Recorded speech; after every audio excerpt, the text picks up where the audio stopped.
que je m'y attellerai.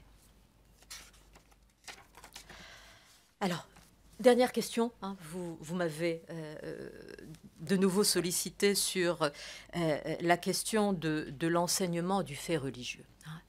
Je voudrais, tout à l'heure j'ai peut-être semblé un peu irénique, je voudrais quand même en déterminer un petit peu les difficultés. Il ne s'agit pas, hein, pour l'école de la République, d'enseigner les religions. On est bien d'accord.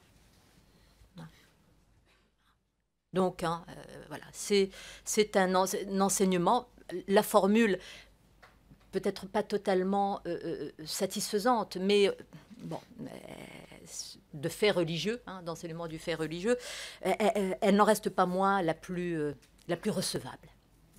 Alors, quelle difficulté je vois? Je vois la difficulté de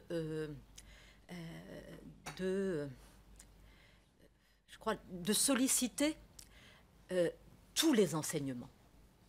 Je m'explique.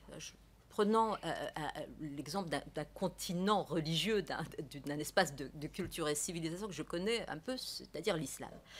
Je crois que c'est à travers l'enseignement de littérature, à travers l'enseignement de philosophie, à travers d'autres enseignements que l'école de la République pourra initier les élèves à cet espace de culture et de civilisation. Et non pas par un enseignement frontal de l'islam. Je dis cela parce que je suis très frappée, hein, alors c'est pas dans les programmes, mais c'est dans les manuels scolaires.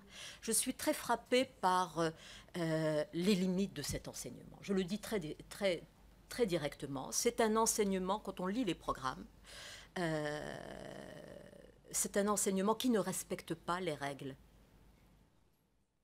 de l'histoire critique, les règles de contextualisation. C'est un enseignement dogmatique. On présente le prophète de l'islam sans mettre en perspective le contexte socio-culturel auquel il appartient. Voilà. C'est un enseignement qui sacralise.